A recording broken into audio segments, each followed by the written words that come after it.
Welcome, critters. I am Claire Jones, your devoted host of the Sacred Reading CR podcast, where we examine and discuss Critical Role episodes and characters through the lens of sacred reading practices. And this particular episode is about Campaign 1, Episode 7, Part 1. And joining me today is Petall. And I just realized I didn't prepare a icebreaker question once again. All good.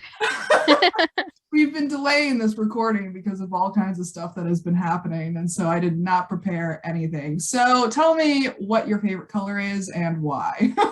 Ooh, my favorite color is probably teal. I'm not exactly sure why it is. I really like it. It's just such a nice color. It's bright, it's calming, it's just really great. I'm a very big teal fan as well. So my question is, what kind of teal? Is it like the light teal? Is it the dark teal? Is there more blue? Is there more green? Yeah, I like the light teal that's a little more blue than green, I would say would probably be my favorite shade. Yeah, I always have to go back to like a seafoam green because like my first car, it was like an old 92 Honda Accord and it had the like seafoam green that was like slightly metallic, and it had this like, it was like more green than blue, and I'm like, that if I can go back to that car and that color, my life would be good. That sounds like a gorgeous car. Yeah, it was a great car. It just, it's a 92 Honda. It's gonna fail at some point. Yeah. Oh yeah, I mean, I've been loving the teal and pink combo lately. This is like how I've been living my life. All right, well, please join us as we embark on this exciting adventure in story analysis and self-reflection in order to broaden our understanding of ourselves and the worlds around us.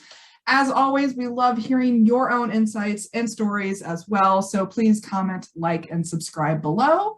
And ready? All right, let's dive in.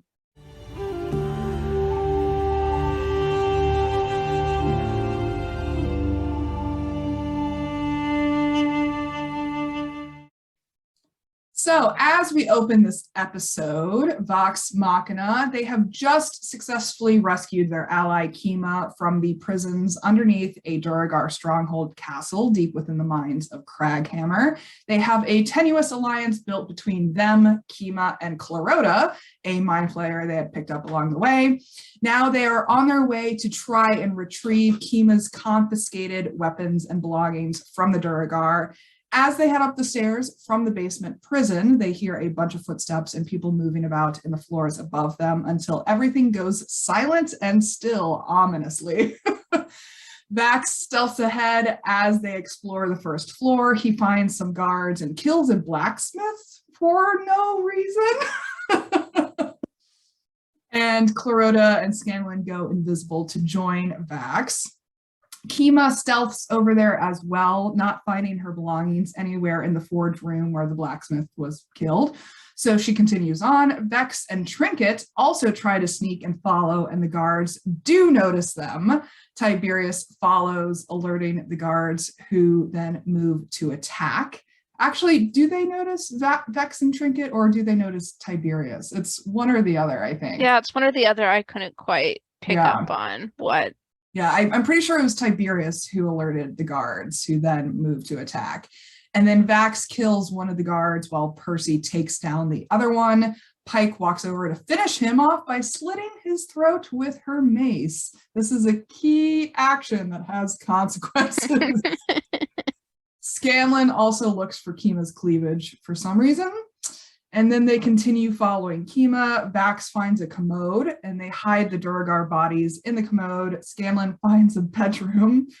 Vax finds a dining hall. Tiberius finds some guards and promptly gets attacked again by said guards, while Scanlan shits on the bed in the bedroom that he found while invisible. So it's an invisible Scanlan shitting an invisible poop onto a bed that he found.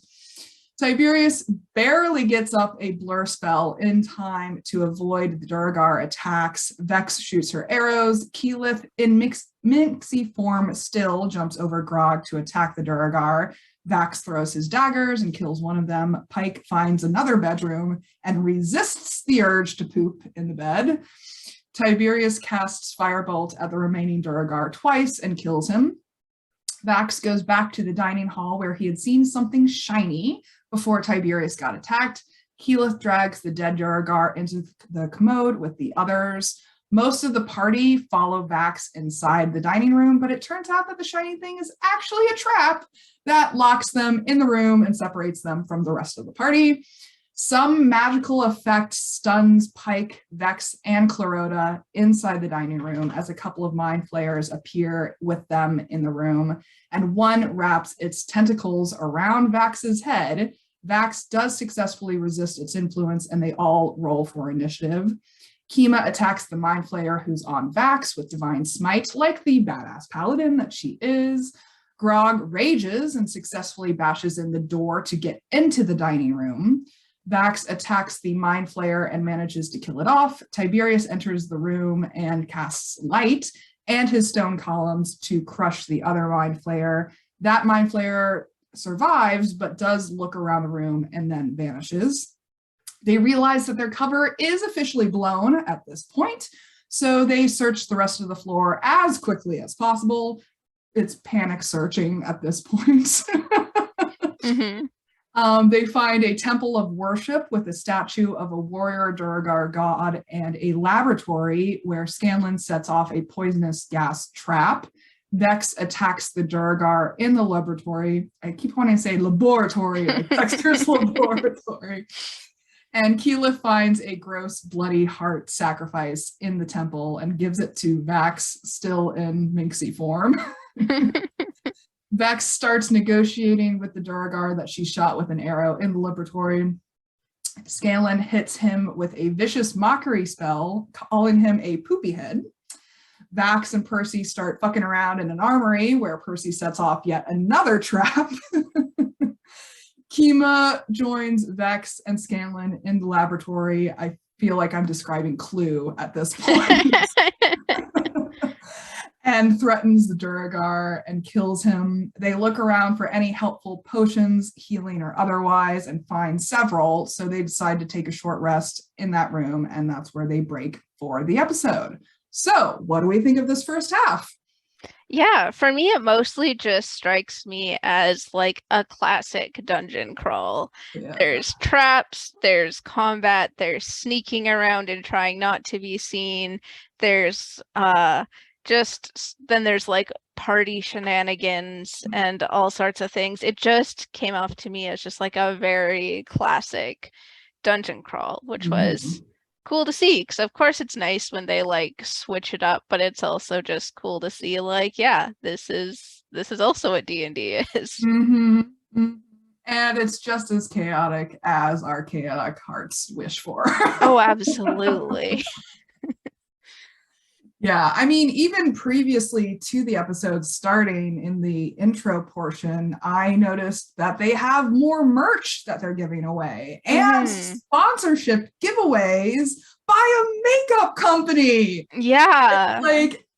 It's their second merch kind of sponsorship deal that they have going on so far in this series.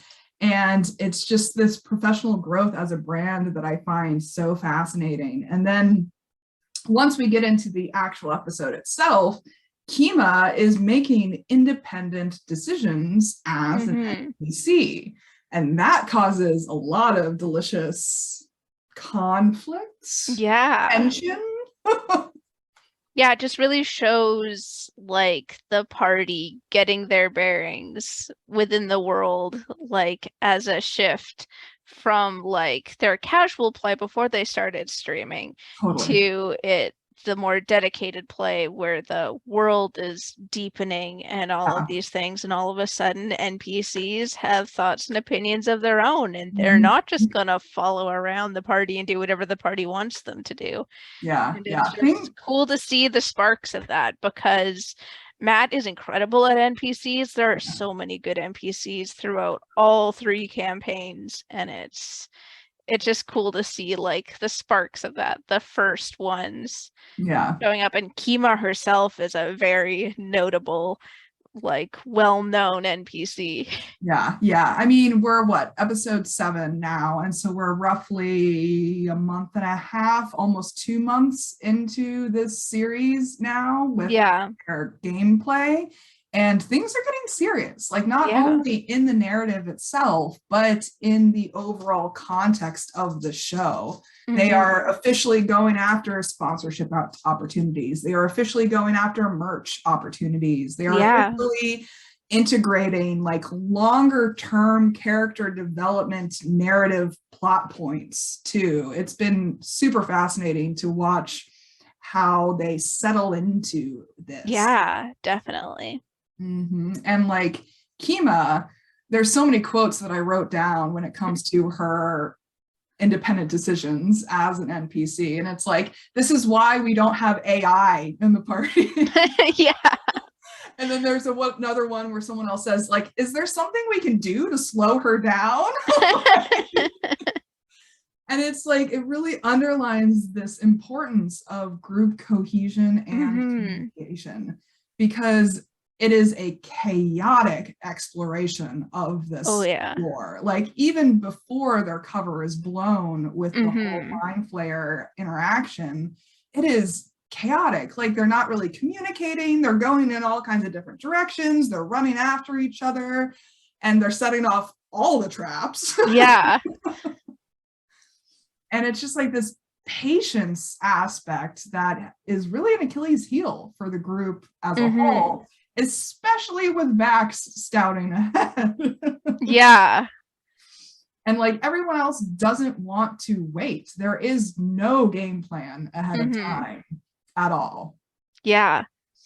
It makes a very big difference from like later episodes where they spend like in like more recent episodes where they'll spend like hours or like almost a whole episode pinning out the fine details of their plan, often for it to go awry, but like they think things through. But here they're just jumping into things and reacting to things as they go. And it's cool to see, because as I've said before, I started with campaign 2.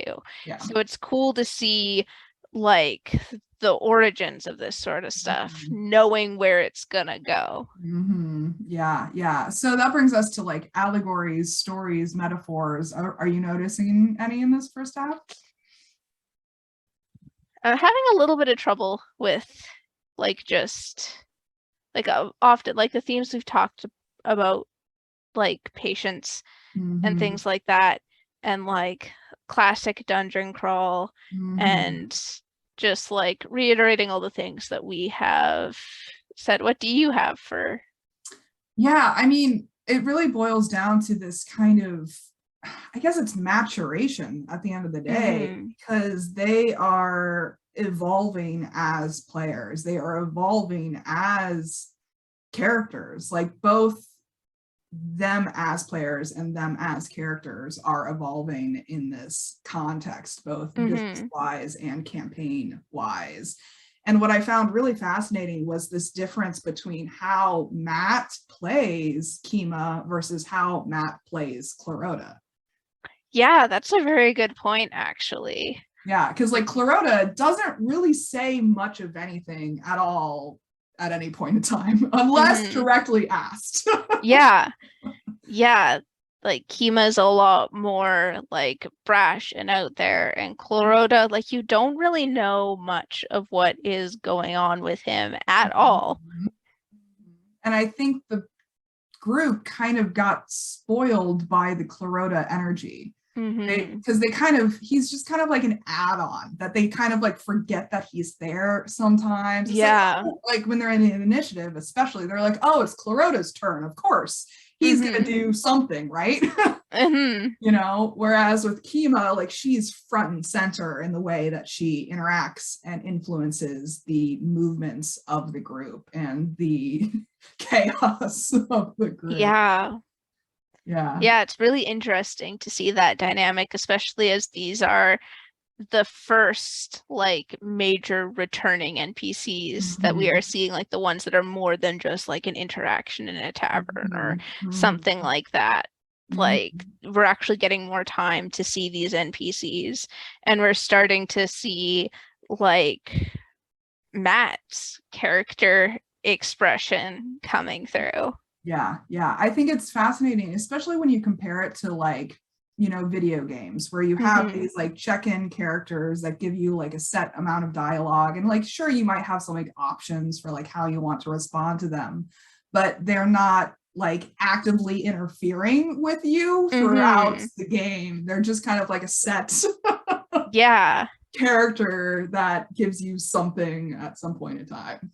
Yeah, and it's kind of that transition for the cast of like being used to take on like a more of a like video game role, heroes of the story, and to just like like I said earlier, like learning that the world out there is bigger than them, and there's going to be like conflict. There's going to be a way that things get in their ways that don't have to do with bad dice rolls and just have to do with the world around them growing and having more depth and detail to it.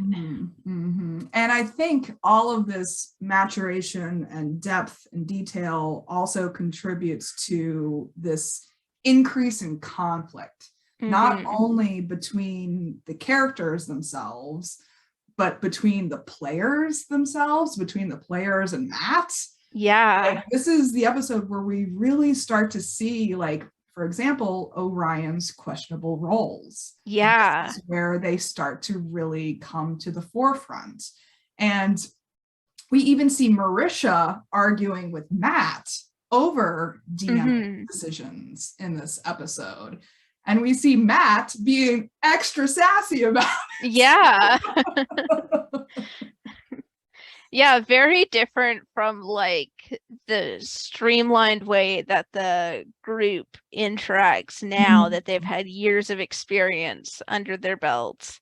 Like, it's very clear that they're still like finding their footing. And I think that is super cool to see. And I also think it contrasts though to the earlier episodes as well, because I feel like they were trying to put on a polished facade more so in the earlier episodes. Like, this is something that we're doing. Like, they're very like, we are performing as actors in this capacity, and now we're getting into like seeing the cracks underneath that they can't really hide on a long-term basis.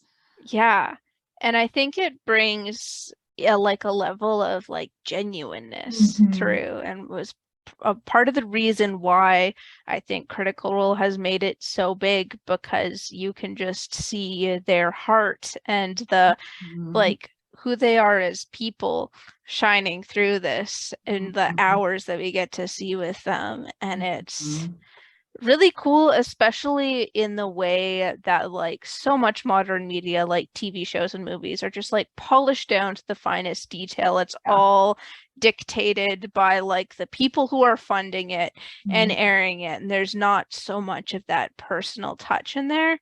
And like that's why I love, one of the reasons why I love like watching D&D media in general, because it's real people telling real stories that are important to them. And I think also showcasing imperfection. Yeah. Like, that's the one thing that I really, truly adore about Critical Role, is like, this is the beginning of them being like, all right, we are imperfect human beings. Like, Vax, when they get trapped in the dining room, says, "In the darkness, I say fuck." Yeah. That's like one of my favorite lines, because it's just like, so real, so imperfect, so unexpected.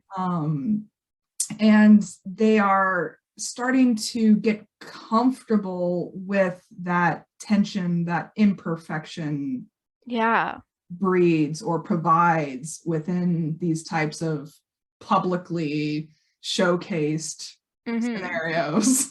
Yeah, because there's no going back and like editing anything. They're streaming it live. And that means that they have to get comfortable with imperfections. Otherwise, it wouldn't have made it. Yeah, totally. And I think we just see the beginnings of them grappling with that in this episode. Is like, especially with Marisha arguing with Matt, like, I find that fascinating. Yeah.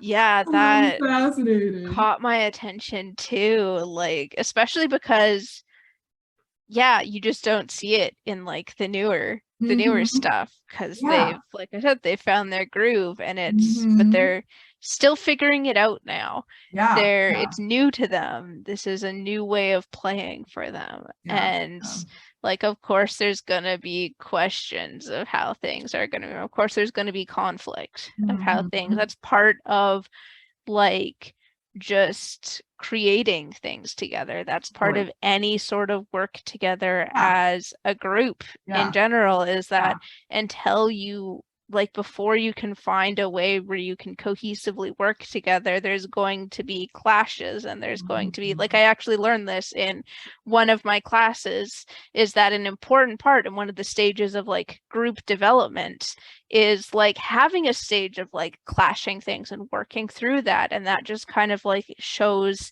is like the test to see Mhm. like how well things are actually going to work out. Can you work things out and make things work as we've seen with most of them, or is it going to cause like irreparable damage like with Orion? Yeah. And we Yeah. get examples of both here. Yes, exactly. And that's what I find so delicious about Mm-hmm. their exploration of navigating conflict, Mm-hmm. because we get both examples. Like we get the Mm-hmm. conflict that is unreparable, but then we also get the conflict that they manage to surpass or Mm-hmm. Yeah, because conflict isn't necessarily a bad thing.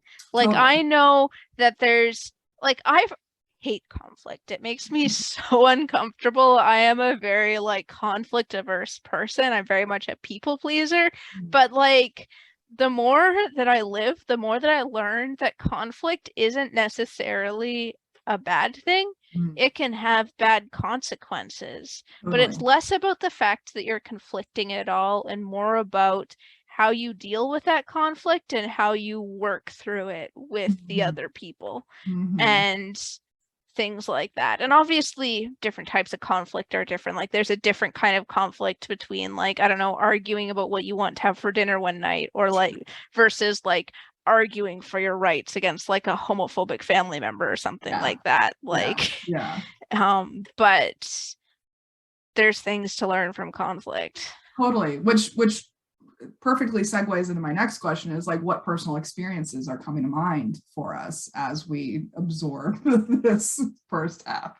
Yeah, I mean, like in the same vein of conflict, one of the things that I've been learning lately is just like how to interact with my dad. My dad and I have very different views on things. And like part of it that helps is that I know that he like cares about me and loves me no matter what, but he's a lot more conservative than I am. I am very liberal. And so like part of my way of learning how to get along with him, especially since I still live at home with my parents, is finding ways to like stand my ground and explain my side of things, but in a way that he can understand Mm. and like that align with the values that he has. Like not in a way that's cutting out important information, but just reframing what I am saying so that Mhm. it doesn't turn into those arguments. And I do have the luxury of doing that because this is like a safe environment and like a relatively healthy relationship. I'm not in any danger of like being kicked out or anything like that. So I Mhm. do want to acknowledge that I have that privilege in this reaction, but like it's something that I'm learning how to navigate, is like, Mhm. how do I talk to my dad about these issues? How do I talk about to my dad about the things that are important to me in a way that he can understand and that he will also can like understand where the heart is and that he can also care about the issues? Because if I Mhm. just argue with him and tell Yeah. him that like his way of viewing things is wrong and my way is right, that's not going to get me Yeah. anywhere. Totally. And this is something that I have the emotional energy to put into and Mhm. want to work through and figure out ways, because I know deep down he has the heart for it. He just is listening to different like information sources than I am. Yeah. Yeah. I mean, for me, I think you hit the nail on the head earlier when you were talking about the maturation of groups and like phases of groups, Mhm. because it reminds me of running a business. Like all of this stuff. Like I actually tried to launch a business last year that was like a sweatpants company, and it imploded on itself within 9 months. And most of the problems boiled down to team cohesion and team leadership. And like we had staffing problems, you know, coordinating teams, inter-team communication was an issue, work culture cohesion was an issue, ego and personality clashes. Like we're definitely seeing that in this episode, is like Yeah. all of these clashes that happen between these variety of egos and personalities, and lack of control over other people's actions. Yeah. Like Critical Role has actually taught me a lot about running a business and running a team. Wow. Yeah, I can see how it would do that. Yeah, because like even when we were talking earlier, I was thinking about like Matt and Marisha's relationship evolution over the years. Like they are strictly dating in the beginning of this saga that they find themselves in, and then they get like married halfway through, and then, like, you know, and then Laura and Travis end up having a baby halfway through. And so like it's this fascinating study of relationship evolution over time. Like I was just thinking while we were talking earlier, like, man, wouldn't it be so weird to have your relationship evolve on a public stage? Yeah, it really would be. Like, it's just so, like, I never understand how like celebrities are able to do it, to have like everything so out there and like having so little control over what's private and what's public. Yeah, like can you imagine having Twitter discussing your relationship? That would definitely be strange to see. It would definitely take some getting used to. Yeah, but I think Critical Role has also taught me how to successfully navigate these relationship conflicts. Like their clashes that they're having in this first half of the episode can be cringeworthy. Like as someone who is aversive to conflict, or I'm a former, or I say I'm a, what's the word that I use? Recovering people pleaser. Is like Critical Role has actually taught me how to navigate these sticky situations where there really is no right answer at the end of the day, without being cringeworthy about it. And just being like, yep, we're imperfect beings living in an imperfect world and we're trying our best. Yeah. Yeah, and that's really all you can ask, is that people try their best and that they try to learn from their mistakes. And part of that is just like so much. It's so easy in like the age of like Instagram and all of that to try to feel pressure, to feel like you have to make it look like you have everything all together, or all of that. But there's just something to be said like for embracing imperfection, not just for yourself and being willing to show imperfection, but being willing to like accept imperfection in others and recognize the difference between people who like mean well and whose heart are in the right place and have just like made some mistakes and are willing to learn from them, and people who are actively causing harm that they mean to cause. Yeah, I mean, that's the glory about D&D in general too. If you play it with this approach of like, there is moral gray area all over the place. Like there's no right or wrong. There's just us navigating it together. Exactly. So what actions are we being called to take as a result? Yeah, I think I'm being called to reanalyze my life and to like, especially within like my online presence, and to see like how I am, like, am I portraying myself genuinely? Or am I putting up an act? I'm also feeling called to continue to work on my aversion to conflict and find ways. It's a thing that I have been working on for a while and need to work on for my career because I am going into the field of child and youth care. I need to learn how to deal with like surly teens and all of that things. And obviously there's more depth to teens than that, but like I'm gonna get pushed back. I'm not just gonna sit in there, like sit down with a teen and have them work perfectly with me. Like I need to learn how, and have been learning how to like embrace conflict and work through conflict without working myself up and like feeding into my anxiety. Yeah, totally. I mean, for me, I'm thinking about setting expectations ahead of time with the people that I'm working with. Like thinking about like the game plan for exploring that first floor in this episode, like it would have definitely behooved them to be like, all right, so Vax is going to scout ahead and then we're just going to wait for the signal and then, you know, he'll report back, you know, just that basic of a plan would have been a lot better than the chaotic, panicked exploration. Just setting these expectations ahead of time, I think, is just critical when you are working in teams or in groups or in businesses or just with other people in general, and being like, I expect it to go this way. We agreed on this. Yeah, a lot of it just really does just boil down to like communication and communicating well and making sure that you are communicating in ways that work for the people that you are trying to communicate with, because everybody communicates differently. Yeah, and we really see that at play here in this episode, but in Critical Role as a whole, like even that distinction between Matt playing Kima and Matt playing Clarota, like their communication styles are vastly different. Oh yeah. And it throws the group off. They're not expecting it because it's coming from the same person. It's still coming from Matt, but it's two different characters that he's playing. And that's just genius. It really is. Yeah.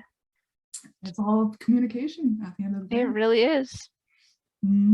All right. Well, anything you want to add before we wrap up?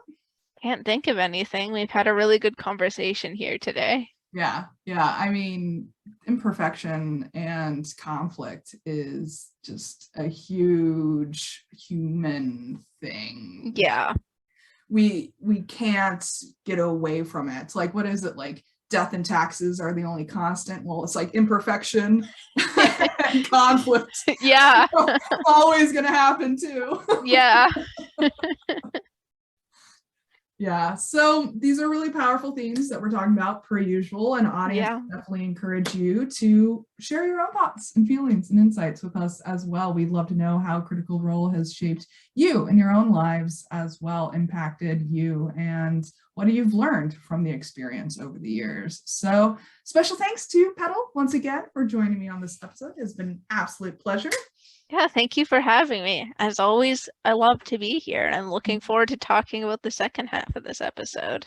Yeah. So next time we'll be talking about Campaign 1, Episode 7, Part 2, and Petall will be coming back for that. And I'm always looking for more co-hosts and guests. If you are interested in coming on this podcast and sharing your own perspectives, just let me know. Reach out to me via email, and I'll send you the sign-up form. I can't wait to chat with all of you.